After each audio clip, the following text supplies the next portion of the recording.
नमस्कार दोस्तों, आप सभी का स्वागत है नॉलेज फ्यूचर में। मैं आपका शुभम गुप्ता। अभी हमने पार्ट 1 को पॉलिटी के पार्ट 1 को हल किया था और दूसरा पार्ट हल करने वाले, जो कि परीक्षा के दृष्टिकोण के बहुत ही इम्पोर्टेंट है और हर साल पूछे जाते हैं, कोई ना एग्जाम में पूछे जाते हैं। तो चलिए वीडियो को स्टार्ट करते हैं। अब सामाजिक न्याय के उद्देश्य का उल्लेख भारतीय संविधान में कहाँ किया गया है? आंसर आप कमेंट बॉक्स में ज़रूर देना। अनुच्छेद 15। नेक्स्ट क्वेश्चन चलते हैं। अनुच्छेद 352 के अंतर्गत लागू आपात स्थिति के दौरान निम्नलिखित में कौन से संवैधानिक उपबंध निलंबित रहते हैं? राज्य के नीति निर्देशक सिद्धांत, संशोधन प्रक्रियाएं, मूल अधिकार, न्यायिक समीक्षा। आंसर आप कमेंट बॉक्स में ज़रूर देना।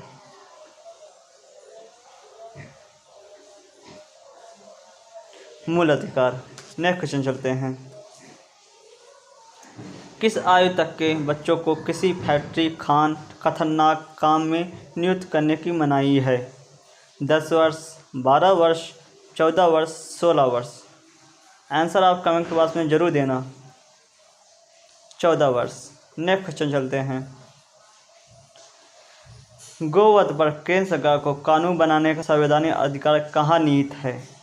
प्रविष्टि 17, अनुसूची 7 में अनुसूची 3 पशुओं पर क्रूरता निवारण, अनुच्छेद 248 के अंतर्गत अवशिष्ट शक्तियाँ, आपातकालीन शक्तियाँ, निर्देशक सिद्धांतों में अनुच्छेद 48।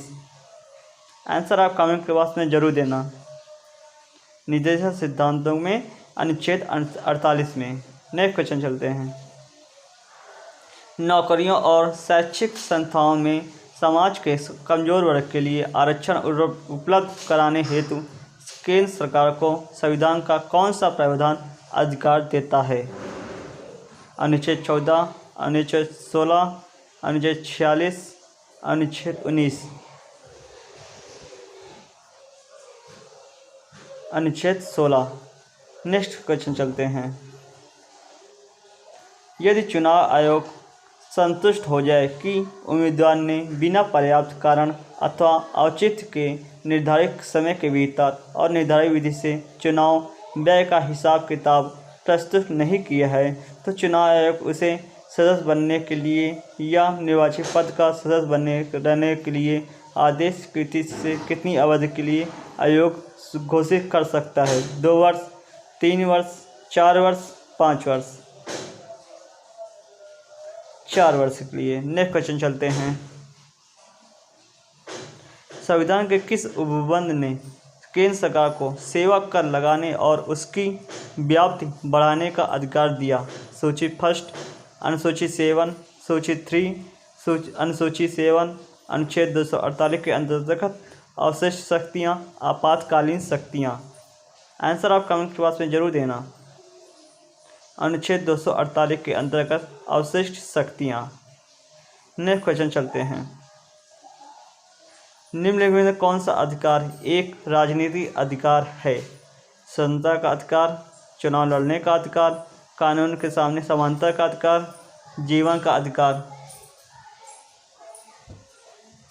चुनाव लड़ने का अधिकार। नेक्स्ट क्वेश्चन चलते हैं। न्यायपालिका का मुख्य कार्य क्या है? कानून बनाना, कानून का निष्पादन, कानून का न्याय निर्णय, कानून को लागू करना। आंसर आप कमेंट बॉक्स में ज़रूर देना। कानून का न्याय निर्णय। नेक्स्ट क्वेश्चन चलते हैं। सर्वोच्च न्यायालय के न्यायाधीशों के वेतन और भत्ते किसे प्रकारित किए जाते हैं? भारतीय रिजर्व बैंक को, भारतीय की अस्मिता निधि को, भारत की संचयी निधि को, वित्त आयोग को। आंसर आप कमेंट बॉक्स में जरूर देना। भारत की संचयी निधि को। नेक्स्ट क्वेश्चन चलते हैं। संविधान का अनुच्छेद 370 किस राज्य पर लागू होता है? नागालैंड, मिजोरम, मणिपुर, जम्मू और कश्मीर। ये क्योंकि 370 हट चुका है, फिर भी क्वेश्चन पूछे जाते हैं ज़रूर। जम्मू और कश्मीर। नेक्स्ट क्वेश्चन चलते हैं। भारतीय संविधान का अनुच्छेद 14 भारतीय नागरिकों को गारंटी देता है कानूनों की समान सुरक्षा की, कानून के सामने समानता की, आर्थिक संसाधनों के समान वितरण की, कानून के सामने समानता और कानून की समान सुरक्षा की। कानून के सामने समानता और कानूनों की समान सुरक्षा की। नेक्स्ट क्वेश्चन चलते हैं। भारतीय में संविधान का अनुच्छेद 19 प्रदान करता है 6 स्वतंत्रताओं को, 7 स्वतंत्रताओं को, 8 स्वतंत्रताओं को, 9 स्वतंत्रताओं को। आंसर आप कमेंट बॉक्स में जरूर देना। 6 स्वतंत्रताओं को। नेक्स्ट क्वेश्चन चलते हैं। भारत में मूल अधिकार किस अधिकार के माध्यम से सुनिश्चित किए गए हैं? समानता का अधिकार, शोषण के विरुद्ध अधिकार, संवैधानिक उपचारों का अधिकार, शैक्षिक और सांस्कृतिक अधिकार। संवैधानिक उपचारों का अधिकार। नेक्स्ट क्वेश्चन चलते हैं। निम्नलिखित आधारों में से वह कसौटी कौन सी है जिस पर संविधान के अनुच्छेद 15 में राज्य द्वारा भेदभाव वर्जित नहीं है? जन्म स्थान, प्रजाति, भाषा, जाति। आंसर आप कमेंट बॉक्स में जरूर देना। भाषा। नेक्स्ट क्वेश्चन चलते हैं। उच्चतम न्यायालय और उच्च न्यायालयों के न्यायाधीशों को कौन हटा सकता है? राष्ट्रपति, संसद, संघीय मंत्रिपरिषद, उच्चतम न्यायालय का मुख्य न्यायाधीश। आंसर आप कमेंट बॉक्स में जरूर देना। राष्ट्रपति। नेक्स्ट क्वेश्चन चलते हैं। राज्यसभा में राज्यों को प्रतिनिधित्व किस आधार पर दिया गया है? सभी राज्यों की समानता, जनसंख्या के आधार पर, राज्य के विकास की स्थिति के आधार पर, जनसंख्या एवं विकास के आधार पर। आंसर आप कमेंट बॉक्स में जरूर देना। जनसंख्या के आधार पर। नेक्स्ट क्वेश्चन चलते हैं।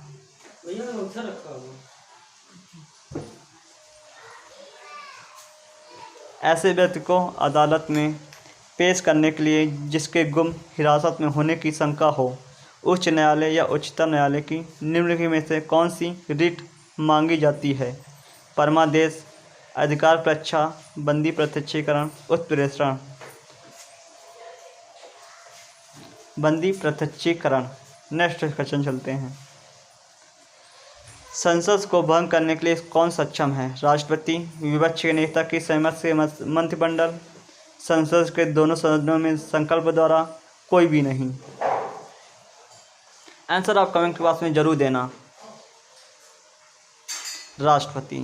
नेक्स्ट क्वेश्चन चलते हैं। एमिकस क्यूरे कौन होता है? मुकदमेबाजी में किसी अंतरायल का वकील, न्यायालय का मित्र, जनहित में मुकदमा लड़ने वाला, प्रतिवादी का वकील। आंसर आप कमेंट बॉक्स में जरूर देना। न्याय मित्र का मित्र। नेक्स्ट क्वेश्चन चलते हैं। संसद में आधिकारिक विपक्षी समूह के रूप में मान्यता प्राप्त करने के लिए उसके कितने सदस्य होने चाहिए? कुल सदस्य संख्या का 1/3, कुल सदस्य संख्या का 1/4, कुल सदस्य संख्या का 1/6 भाग, कुल सदस्य का 1/10 भाग। आंसर आप कमेंट बॉक्स में जरूर देना।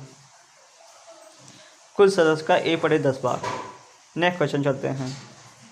उच्चतम न्यायालय के न्यायाधीश न्यायिक पुनरीक्षण कार्य का अर्थ है स्वयं अपने निर्णय का पुनरीक्षण, देश में न्यायपालिका के कामकाज का पुनरीक्षण, कानूनों की संवैधानिक वैधता का पुनरीक्षण, संविधान का आवधिक पुनरीक्षण। आंसर आप कमेंट बॉक्स में जरूर देना। कानूनों की संवैधानिक वैधता का परीक्षण। नेक्स्ट क्वेश्चन चलते हैं। भारतीय संविधान में अल्पसंख्यकों को मान्यता किस आधार पर दी गई है? धर्म, जाति, कुल जनसंख्या के साथ उस वर्ग की जनसंख्या का अनुपात, रंग। आंसर आप कमेंट बॉक्स में जरूर देना। कुल जनसंख्या के साथ उस वर्ग की जनसंख्या का अनुपात। नेक्स्ट क्वेश्चन चलते हैं। संसदीय व्यवहार में शून्यकाल दखल भारत में कब शुरू हुआ था? 1952 में, 1962 में, 1972 में, 1982 में। आंसर आप कमेंट बॉक्स में जरूर देना। 1962 में। नेक्स्ट क्वेश्चन चलते हैं। लेखानुदान का अर्थ है विनियोजन विधेयक पर विधायी स्वीकृति, वित्त विधेयक पर विधायी स्वीकृति, CAG द्वारा प्रस्तुत लेखों तथा लेखा परीक्षक की रिपोर्ट पर विधायी स्वीकृति, विनियोजन विधेयक के पारित होने तक अनुदानों के लिए मांगों के संबंध में व्यय करने के लिए विधायी स्वीकृति। आंसर आप कमेंट बॉक्स में जरूर देना।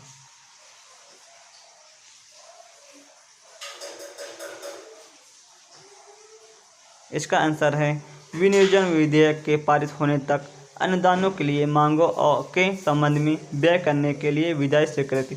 ये थे टॉप 25 क्वेश्चन। हमने पहले पार्ट में 25 क्वेश्चन हल किए, दूसरे पार्ट में ये जो कि पॉलिटी का पार्ट 2 है। चलिए, आपको वीडियो कैसा लगा लाइक कीजिए, सब्सक्राइब कीजिए और शेयर जरूर कीजिएगा। धन्यवाद।